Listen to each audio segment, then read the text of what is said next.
Buenas tardes a todos, ¿cómo están? Espero que se encuentren bien.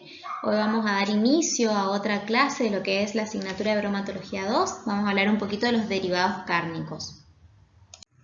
Bien, pero ¿a qué vamos a llamar derivados cárnicos? Vamos a llamar derivados cárnicos a todos los productos alimenticios que van a ser, digamos, preparados total o parcialmente con carnes, despojos, grasas y por último subproductos comestibles. Todos ellos sí van a proceder de los animales de abasto. A su vez pueden ser complementados con aditivos, condimentos y especias, ¿sí? Estos productos alimenticios o derivados cárnicos van a ser productos específicos de la industria cárnica de transformación, ¿sí? Son alimentos transformados que para su elaboración van a acudir a las tecnologías más variadas. Bien, siguiendo un poco entonces, ¿sí? Vamos a tener grupos de lo que son derivados cárnicos dependiendo de lo que son las tecnologías y los tratamientos. ¿Qué tipo de grupos podemos encontrar? Podemos encontrar productos cárnicos frescos y embutidos crudos curados. Ambos se van a preparar con carnes, grasas, pueden ser, digamos, contener despojos o no, y van a estar además adicionados con condimentos, especias y aditivos, todos estos que estén autorizados siempre. La diferencia va a radicar en que los productos cárnicos frescos no van a ser sometidos a cocción, salazón ni desecación, y en cambio los embutidos crudos o curados, ¿sí? Aparte de que se hace, digamos, una selección de esa carne, esa grasa, y se pueden trozar y picar, ¿sí? Aparte de eso, también son sometidos a maduración y desecación, y opcionalmente también suelen utilizar el ahumado. ¿Sí? Acá vamos a ver una foto, por ejemplo, arriba le podemos encontrar a las hamburguesas y abajo al salamín o salame. Las salazones cárnicas van a ser aquellas carnes y productos de despieces no picados que son sometidos a la acción adecuada de la sal común y de otros ingredientes autorizados, ¿sí? Ahí podemos encontrar, por ejemplo, lomos de cerdo y jamones curados, como vemos en la fotografía. Después otro grupo que podemos encontrar son los productos tratados por el calor, ¿sí? Que acá ya vamos a hablar de una temperatura, ¿sí? Van a ser carnes o despojos que van a llevar incorporados también estos condimentos, especias, ¿sí? Pero se aplica la tecnología de tratamiento térmico, ¿sí? Esa temperatura sí va a ser la suficiente para que haya una coagulación total o parcial de las proteínas cárnicas. Y se puede incluir ocasionalmente lo que sea ahumado, madurado o también ambos. Dentro de este grupo podemos encontrar subgrupos, ¿sí? Otros 9 subgrupos que se van a separar dependiendo la calidad, digamos. Entonces tenemos ahí todos los grupos, no hace falta que ustedes aprendan todos los grupos, ¿sí? Pero que tengan una idea más o menos. ¿Sí? Por ejemplo, en el primer grupo tenemos el jamón cocido, paleta, fiambres, ¿sí? Yo acá puse una fotografía, por ejemplo, de unas salchichas que pertenecen al cuarto grupo, ¿sí? Bien. Bueno, aspectos nutritivos. Es inevitable remontarse a clases pasadas donde habíamos visto la composición química de la carne, donde habíamos mencionado que nos ofrecía ¿sí? una abundante cantidad de sustancias que desempeñan en el organismo la función de nutrientes, ¿sí? Más o menos eso nosotros veníamos ya hablando en clases anteriores. Ahora lo que nos interesa o nos compete es saber el contenido nutritivo que nos da este alimento, ¿sí? En cuanto haciendo foco también a lo que es el derivado cárnico, ¿sí? Cuánto de porcentaje de nutrientes nos aporta la carne. Empezamos con la proteína, que la proteína ocupa un lugar preferencial, ¿sí? Porque el porcentaje de ella en la carne es mayor que en otros alimentos y también va a tener un valor biológico elevado que va a ser aportado por los aminoácidos. Este valor es muy similar a los de la proteína del huevo, ¿sí? También vamos a tener que la digestibilidad es muy aceptable, ¿sí? La digestibilidad de las proteínas. Bien, pero en cuanto al interés nutricional, que es lo que nosotros más o menos estamos haciendo un poco de foco, vamos a tener que la carne puede distinguirse en 3 tipos de proteínas, sí, que tienen interés nutricional. Las proteínas sarcoplasmáticas, las miofibrilares y las del tejido conectivo, que más o menos también ya las venimos nombrando en clases anteriores. Las dos primeras van a ser las llamadas proteínas cárnicas propiamente dichas y su porcentaje de proteína va a variar según la región del animal. En cambio, la de tejido conectivo, ¿sí? Las proteínas de tejido conectivo son consideradas de bajo valor nutricional. ¿Por qué? Porque, por ejemplo, en el colágeno nosotros vamos a tener que le falta triptófano, ¿sí? Y le escasea la metionina. Entonces, hay faltantes de aminoácidos y eso lleva a que el valor nutricional de esa proteína sea bajo. Si bien presenta otros tipos de aminoácidos, es como que tiene carencia de otros, ¿sí? Bien. Pero lo importante acá es que en cuanto a la proteína, el producto cárnico es una fuente o puede ser considerado una fuente completa y equilibrada de aminoácidos. Es decir, que nos permite satisfacer con eficiencia los requerimientos fisiológicos humanos y también suele ser la principal fuente de lisina, ¿sí? En cuanto a los productos cárnicos transformados, ese porcentaje de proteína va a depender de la materia prima que se emplee para la elaboración, ¿sí? De esos productos cárnicos transformados, ¿sí? Depende mucho de la materia prima, ¿sí? De cuánto se ocupe de cada materia prima para elaborar ese producto cárnico transformado. En los cuadros que voy a mostrar ahora, simplemente lo que intento mostrarles es cómo varía, dependiendo, en este caso, los aminoácidos esenciales en la carne.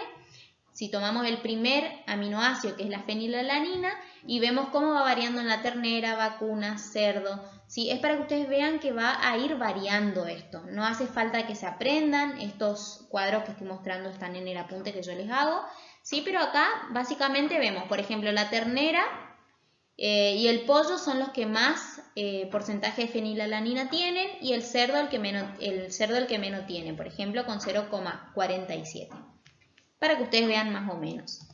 En cuanto a este otro cuadro, lo que estamos haciendo ya es comparar, ¿sí? Las carnes procesadas, ¿sí? El valor nutricional y el aporte calórico, ¿sí? De estos derivados cárnicos. Recuerden que va a depender de los ingredientes empleados, como mencioné hace un momento, de la porción que se utilice y también depende del procesamiento que lleva, ¿sí? Pero en general, ¿sí? Las carnes procesadas o los derivados cárnicos suelen tener un aporte calórico elevado debido a que tienen alto contenido en grasa y aportan cantidades considerables de sodio y colesterol. Y acá lo mismo, ¿sí? Es para que tengan una idea de las variaciones dentro de los distintos tipos de carnes procesadas. Acá, por ejemplo, tenemos el jamón, ¿sí? Como carne procesada, así con este más gruesito, el jamón, y tenemos la longaniza, mortadela, que son todos carnes procesadas. Acá todos los nutrientes, y si nosotros tomamos una fila acá para comparar hacia abajo, vamos a ir viendo cómo esa cantidad de carbohidrato va a variar dependiendo de la carne procesada de la que hablemos, ¿sí? Es para que ustedes vean nomás a grandes rasgos las diferencias que pueden haber. Bueno, en cuanto a la grasa, nosotros vamos a tener que es un nutriente también aportado por la carne, que va a tener mayores fluctuaciones, ¿sí? No solo de una especie animal a la otra, sino también dentro de la misma especie dependiendo de la región de la canal, ¿sí? Bien, no hay que olvidarse que la grasa, digamos, es muy apreciada en lo que es la carne porque contribuye a la textura, el sabor, el flavor. Pero no hay que olvidarse de que aportan también ácidos grasos esenciales y son el vehículo de vitaminas liposolubles como ser vitaminas del complejo A. Vamos a encontrar una diferencia en cuanto a lo que es las grasas en los animales, ¿sí? En cuanto a los rumiantes, que vendrían a ser vacas y ovejas, y a los cerdos. ¿En qué van a estar las diferencias? En el contenido de grasa de la dieta. Los rumiantes van a ser menos dependientes y los cerdos van a ser más dependientes. ¿Qué quiero decir con esto? Los rumiantes son menos dependientes, porque ellos van a reducir, ¿sí? Esos ácidos grasos que reciben con la dieta, lo reducen en su panza. Acuérdense que los rumiantes se alimentan de proteínas vegetales, entonces tienen estómagos especializados, ¿sí? En el caso, por ejemplo, el que más se conoce por ahí es el estómago de la vaca, que tiene 4 cámaras, donde una de las cámaras tiene una flora microbiana que ayuda, ¿sí? En la digestión de la celulosa. Acuérdense de que los animales por ahí, no todos podemos digerir lo que es la celulosa. Bueno, para que estos animales lo puedan hacer, tienen a una flora microbiana que ayuda. Entonces, ese ácido graso se reduce en una de las cámaras de la panza, del estómago del animal, ¿sí? Y va a pasar, por ejemplo, de ácidos como por ejemplo el linolénico de 18 carbono, pasa a reducir a 16 carbonos, y sí, es como que hay una reducción de los ácidos grasos dentro de lo que es el aparato digestivo de este tipo de animal. En cambio, el cerdo, sí, va a depender del alimento porque directamente él recibe ese ácido graso de la alimentación que adquiere, ¿sí? No tiene todo un proceso como los rumiantes, sino que directamente entonces va a tener en cuanto a ácidos de 18 carbonos o insaturados, ¿sí? El cerdo va a tener una mayor insaturación, ya que adquiere los ácidos grasos de la dieta así tal cual. Y los rumiantes, por lo que acabo de explicar, va a tener niveles más reducidos de esta insaturación. Bien, para que se entienda un poco, ya habíamos nombrado a los dichosos ácidos grasos saturados, que eran aquellos que no presentaban enlace doble, ¿sí? Vamos a volver a remarcar acá, ¿sí? Sin doble enlace. Entonces nosotros vemos acá esta colita que está dibujada aquí, nosotros vemos, ¿sí? Ese zigzag que está representando en cada puntita, acá y acá, en cada uno de los extremos representa un carbono, ¿sí? Y acá estaría como una forma más espacial dibujada acá arriba. Bien, entonces nosotros ahí vemos que no tiene doble enlaces, y como ya vimos los lípidos, que son las grasas, tenemos la cola hidrofóbica y la cabeza polar, que ya habíamos hablado. Hidrofóbico, que no, que digamos que repelía el agua, todo eso ya hablamos. Ahora, ¿por qué los ácidos grasos saturados son considerados también ácidos grasos malos? Van a ser grasa mala debido a que lo que hacen es aumentar el colesterol LDL, ¿sí? Llamado colesterol malo, y entonces aumenta el riesgo de sufrir enfermedades y problemas cardiovasculares, o por ejemplo un accidente cerebrovascular, ¿sí? Un ACV. Estos tipos de grasas son sólidas a temperatura ambiente, ¿sí? Generalmente o principalmente, mejor dicho, son de origen animal, ¿sí? Y podemos encontrarla en las carnes, en las chatarras, en los lácteos, ¿sí? Pero por otro lado tenemos los ácidos grasos insaturados, que son los que estuvimos nombrando recién, que se alimentaban nuestros animales hace un rato, ¿sí? Que van a ser esenciales, ¿sí? Que son los que presentan doble enlace, ¿sí? Acá vemos los dobles enlaces en ese zigzag también. Básicamente acá les puse los dos ácidos que se nombran en este apunte, el ácido linolénico y el ácido linoleico. La diferencia va a estar en como acá si leemos, tenemos que son los dos, son ácidos de 18 carbono, pero el ácido linolénico presenta 3 enlaces, acá vemos los 3 acá arriba, no sé si se alcanza a ver, y vamos a tener, básicamente la lectura acá te dice que son entonces 18 carbono, nosotros nos ponemos a contar cada puntita y vamos a llegar al final con 18. 3 significa 3 enlaces dobles que contamos acá, 1, 2 y 3. Y estos numeritos que aparecen aquí, que le vamos a cambiar el color, estos numeritos de acá arriba nos están indicando en qué carbono están los dobles enlaces. Entonces yo cuento 1, 2, 3, 4, 5, 6, 7, 8, 9, me encuentro con el primer doble enlace. 10, 11, 12, me encuentro con el otro doble enlace. 13, 14, 15, me encuentro con el otro doble enlace. Eso es para que sepan más o menos a qué hace referencia esos numeritos. Bien, los ácidos grasos insaturados también son conocidos como grasas buenas, ¿sí? Van a ser líquidas a temperatura ambiente, generalmente son de origen vegetal, en su mayoría. ¿Y por qué son consideradas buenas? Porque van a aportar beneficios al organismo, haciendo que aumente el colesterol HDL, que es el colesterol bueno, y que baje el colesterol malo, ¿sí? Ahora, ustedes van a ver en muchas noticias, y nosotros vimos en la clase pasada, los ácidos insaturados trans, ¿sí? Que dependía de la posición de los hidrógenos, no sé si recuerdan. Y van a ver en la noticia que todos dicen grasas trans 0%, no a las grasas trans, disminuyamos las grasas trans. Y entonces, ¿por qué me está diciendo que los ácidos grasos insaturados son buenos? Bien, los ácidos grasos insaturados son buenos, pero el ácido insaturado trans ¿sí? A pesar de ser una grasa insaturada, actúa como grasa saturada. Por eso es mala, ¿sí? Porque es, digamos que a pesar de ser uno, actúa como el otro. Esto se va a deber a que es una grasa que está, digamos, fabricada de manera industrial por un proceso que se llama hidrogenación, ¿sí? Se la utiliza mucho en lo que es la industria para que, digamos, la grasa sea como más manejable, más estable, ¿sí? Para la conservación de los alimentos. Entonces, por eso es mala, ¿sí? A pesar de ser un ácido graso insaturado. Bueno, continuemos. Esto era como un paréntesis para que se entienda un poquito mejor. Siguiendo, vamos a ver un poco el punto de vista nutricional, ¿sí? En cuanto al punto de vista nutricional, las grasas de gran importancia vamos a tener al ácido araquidónico, porque es el que va a participar en el metabolismo, ¿sí?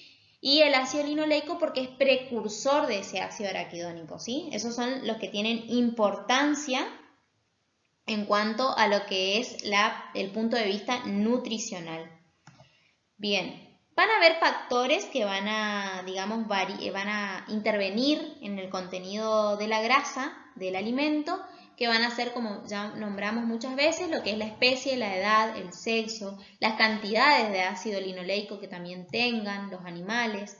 Y ahí vamos a encontrar una diferencia entre lo que es la grasa de la carne y la grasa en las vísceras, donde las grasas de la víscera van a tener mayor riqueza de ácido araquidónico y que es muy importante, ¿sí? Porque participa en el metabolismo, como mencionamos hace un momento, y se cree que tiene mayor riqueza en ese ácido porque tiene mayor cantidad de fosfolípidos. Siempre vuelvo a hacer hincapié que la cantidad de grasa, ¿sí? En estos tipos de productos cárnicos transformados va a depender de la materia prima que se utilice, ¿sí?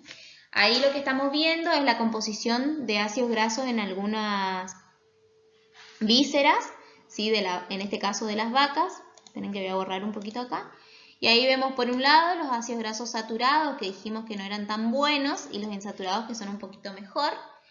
Y básicamente acá les está mostrando nada más el porcentaje, ¿sí? No es muy importante que ustedes sepan el de cada uno, sino para que ustedes vean cómo va variando ese porcentaje, dependiendo, en este caso, por ejemplo, de las vísceras. Si nosotros agarramos, por ejemplo, acá el carbono 18 con un enlace, vamos a tener, sí, que el hígado tiene 14, el riñón 21, el corazón 17, la lengua 43,5, ¿sí? Eso para que ustedes más o menos tengan una idea. Ahora, vamos a hablar un poquito de las vitaminas para no aburrirles tanto, porque son aspectos nutricionales que ya estuvimos tocando cada uno de estos nutrientes. Entonces, con la vitamina, a mí lo que me interesa que ustedes sepan es que el principal aporte de vitamina que va a ser la carne va a ser del complejo B, como ya habíamos visto, que era lo que es la tiamina, riboflavina. Y en cuanto a las vísceras, también van a tener una importante cantidad de vitaminas liposolubles, como por ejemplo las vitaminas del complejo A. También van a haber ciertas diferencias entre especies, ¿sí? Por ejemplo, el cerdo tiene 10 veces más tiamina que la carne de la vaca y del cordero, ¿sí? Pero son una fuente muy importante la carne de vitaminas, ¿sí? Porque aportan el 69% de las vitaminas del complejo B12. Entonces tiene un papel muy fundamental en lo que es la dieta, ¿sí?